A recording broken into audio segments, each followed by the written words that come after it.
ಸಾಂಬಾರು ಬೇರೆ ರೈಸ್ ಬೇರೆ ಮಾಡೋಕ್ಕೆ ಟೈಮ್ ಇಲ್ಲ ಅನ್ನೋವಂಥವ್ರು ಸಿಂಪಲಾಗಿ ಒಂದು ಪಾಟ್ನಲ್ಲೇ ಸಾಂಬಾರು ರೈಸ್ನ ರೆಡಿ ಮಾಡ್ಕೊಂಬಿಡ್ಬೋದು. 1 ಕಪ್ ಆಗುವಷ್ಟು ಅಕ್ಕಿ, 1 ಕಪ್ ಆಗುವಷ್ಟು ಬೇಳೆ, 1/4 ಕಪ್ ಆಗುವಷ್ಟು ಹೆಸರು ಬೇಳೆ, 1 ಕಪ್ ಆಗುವಷ್ಟು ನಾಟಿ ಈರುಳ್ಳಿ, ಕ್ಯಾರೆಟು, ಬೀನ್ಸು, ನವಿಲುಕೋಸು, 1 ಟೊಮೊಟೊ, ರುಚಿಗೆ ತಕ್ಕಷ್ಟು ಉಪ್ಪು, 1 ಟೇಬಲ್ ಸ್ಪೂನ್ ಆಗುವಷ್ಟು ಜೀರಿಗೆ, 1/4 ಟೇಬಲ್ ಸ್ಪೂನ್ ಆಗುವಷ್ಟು ಅರಿಶಿನ, 1.5 ಟೇಬಲ್ ಸ್ಪೂನ್ ಆಗುವಷ್ಟು ಚಿಲ್ಲಿ ಪೌಡರ್, ಮನೇಲೇ ಮಾಡಿಟ್ಕೊಂಡಿರುವಂಥ 1 ಟೇಬಲ್ ಸ್ಪೂನ್ ಆಗುವಷ್ಟು ಸಾಂಬಾರು ಪೌಡ್ರನ್ನ ಸೇರಿಸಿ ಅಕ್ಕಿ ಮತ್ತು ತರಕಾರಿ ಮುಳುಗುವಷ್ಟು ನೀರನ್ನ ಸೇರಿಸ್ಕೊಂಡು ಚೆನ್ನಾಗೆಲ್ಲನೂ ಒಂದ್ಸಲ ಮಿಕ್ಸ್ ಮಾಡಿಕೊಂಡು 2 ವಿಸಿಲ್ ತೆಗೆಸ್ಕೊಳ್ಳೋಣ.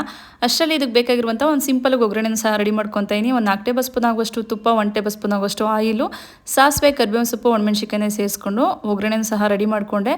1 ಹಿಡಿ ಆಗುವಷ್ಟು ಹುಣಸೆಹಣ್ಣನ್ನ ಚೆನ್ನಾಗಿ ಕಲಸಿ ಇಟ್ಕೊಂಡಿದ್ದೆ. ಅಷ್ಟರಲ್ಲಿ ಕುಕ್ಕರ್ ವಿಸಿಲ್ ಸಹ ತಣ್ಣಗಾಗಿತ್ತು. ಕಲಸಿಟ್ಕೊಂಡಿರುವಂಥ ಹುಣಸೆ ನೀರು, ಮಾಡಿಟ್ಕೊಂಡಿರುವಂಥ ಒಗ್ಗರಣೆನ ಸೇರಿಸ್ಕೊಂಡು ಚೆನ್ನಾಗಿ ಒಂದ್ಸಲ ಮಿಕ್ಸ್ ಮಾಡ್ಕೊಳ್ಳೋಣ. ಈ ಕಂಪ್ಲೀಟಾಗಿ ಸಾಂಬಾರು ರೈಸ್ ಎಲ್ಲ ರೆಡಿಯಾಗಿದೆ. ಚೆನ್ನಾಗೆಲ್ಲ ಒಂದ್ಸಲ ಮಿಕ್ಸ್ ಮಾಡಿಕೊಂಡು ಒಂದು ತಟ್ಟೆಗೆ ಸರ್ವ್ ಮಾಡ್ಕೊಳ್ಳೋಣ. 2 ಟೇಬಲ್ ಸ್ಪೂನ್ ಆಗುವಷ್ಟು ತುಪ್ಪ, ಒಂದು ಹಪ್ಪಳನ ಇಟ್ಕೊಂಡ್ರೆ ಕಂಪ್ಲೀಟ್ ಮಧ್ಯಾಹ್ನದ ಊಟನೇ ಸಹ ಮುಗ್ದೋಗ್ಬಿಡುತ್ತೆ.